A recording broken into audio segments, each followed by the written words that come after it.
Video ini merupakan kelanjutan dari part sebelumnya. Di sela-sela kerjanya, Yuya masih kepikiran gadis yang kemarin nampak terluka. Lalu, karena sekarang udah banyak duit, dia mutusin buat ke mall nyari baju baru.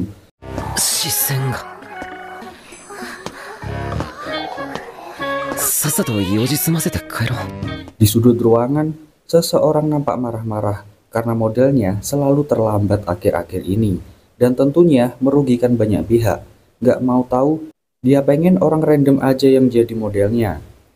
Yuya yang lagi kebingungan nyari baju, tiba-tiba disamperin cewek yang bermaksud mengajak kenalan. Namun, dia menolaknya dengan sopan.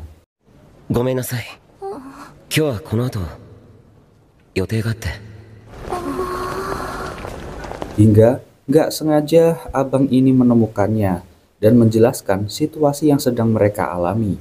Untungnya, Yuya lagi free. Dan jadi model dadakan pun ia jalani. Meski rada gugup, namun sang aktris memaklumi. Meski sesi pemotretan semakin hot, tapi akhirnya mereka semua senang dengan hasilnya.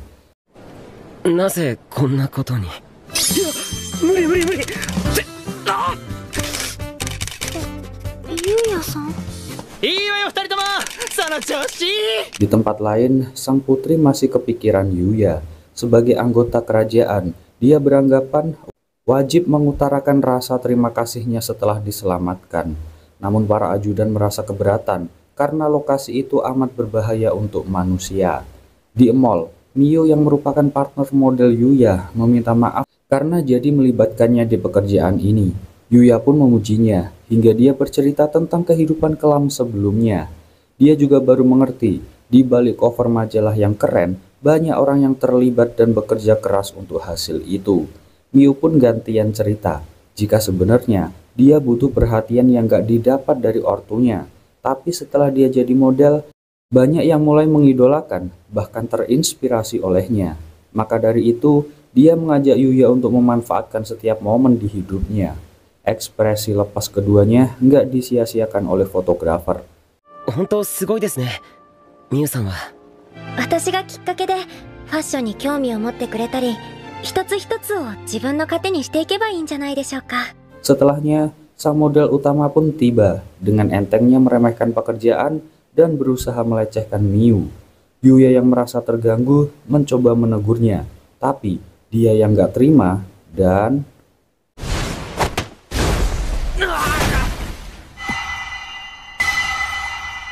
meski panik, tapi semua orang malah mendukungnya, termasuk sang fotografer yang udah merekam semua. Dia pun memilih untuk nyelonong pergi.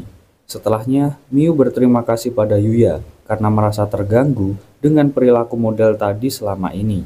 Melihat Yuya yang berbakat, sang fotografer berniat mengontraknya. Namun, Yuya memilih untuk tidak mengambilnya. Sebagai bentuk terima kasih, sang fotografer memberi beberapa pakaian untuk Yuya. Mereka semua akhirnya bahagia karena pertolongan Yuya. それはそうと、ゆうやくん、これからもこの仕事続ける気ない？うちの専属として契約してくれない？ありがとうございます。でもだからこそ、まだ何もかも中途半端な俺には、今日は本当に貴重な体験をさせていただきました。とても務まるとは思えないんです。わかったわ。その気持ち大切にしましょう。 Di perjalanan, Miu yang sedang asik ngobrol dengan sang fotografer terlihat mulai ada rasa pada Yuya. Sampai di rumah, Yuya yang merasa bahagia dengan kerja kerasnya. Lanjut, terlihat sang putri dan para ajudan yang kewalahan hingga tiba-tiba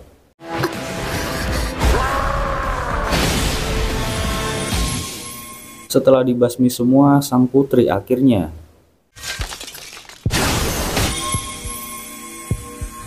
私とあなたにお伝えしたいことがあってきました。私と結婚してください。 Di tempat lain, Yuya benar-benar membuat penasaran seisi kantor. Hingga mbak manajer ini menyuruh anak buahnya untuk segera mencari info tentangnya. 何者なんだろう。逃がさないわよ。 Sang ajudan masih nggak mengerti dengan cara berpikir sang putri. Tapi dia tetap ngeyel dan bersikeras bahwa cinta pada pandangan pertamanya. harus direalisasikan dengan pernikahan. Merasa tempat ini belum aman, Yuya mengundang mereka untuk mampir ke rumahnya. Sesampainya di rumah, mereka memperkenalkan diri. Dari kerajaan Algeria. Yuya kaget dan merasa lancang dengan bicaranya. Dia pun segera memperkenalkan diri. Namun, namanya dianggap asing oleh orang-orang kerajaan ini. Ajudan menyampaikan maksud kedatangannya, tapi sang putri yang niatnya mau ngucapin terima kasih justru dengan agresif terus meminta Yuya untuk menikahinya. あの時は気を失ってしまい、お礼も申し上げられず、すみませんでした。命を救われたあの日から、私の胸は高鳴り続けています。ですから、私と結婚してください。Yuya pun merasa kalau ini terlalu kecepatan. Jadi Putri Lexia merubah niatnya agar mereka mau temenan dulu aja. 友達。はい。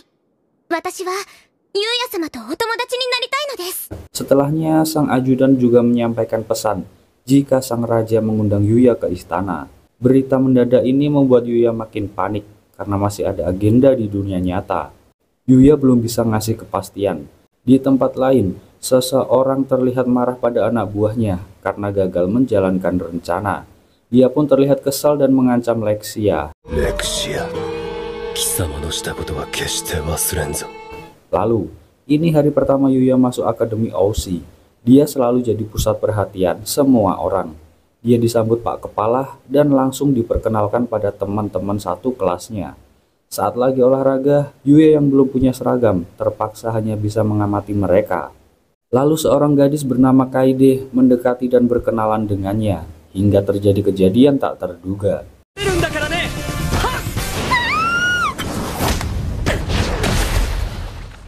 Nanda?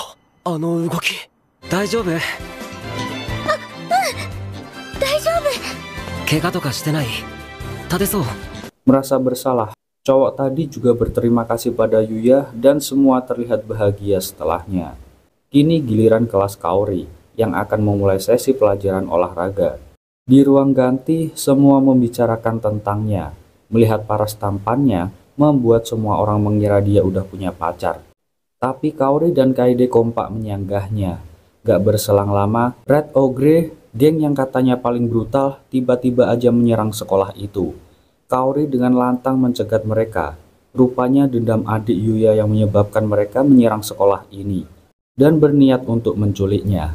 Yuya jelas gak bisa diam, tapi rasa takut dan trauma masa lalu masih menghantuinya.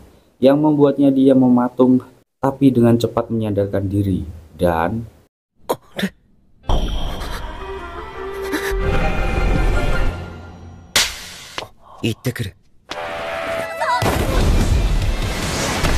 Dengan kecepatan tinggi, Yuya langsung lari ke arah target utama. Meski dihadang beberapa orang, namun faktanya kekuatan Yuya sekarang berbeda level dengan mereka. Lalu,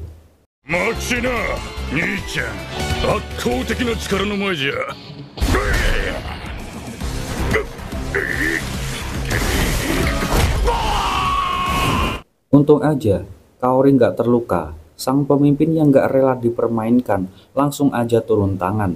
Tapi yang terjadi...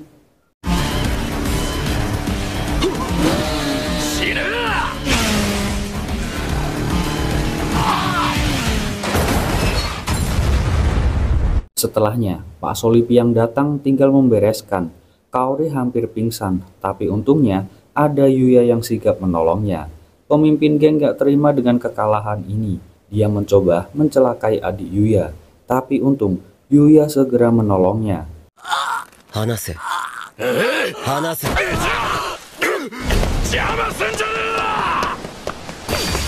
Meski selalu dibully oleh keduanya, tapi Yuya nggak akan rela jika sesuatu menimpa keluarganya.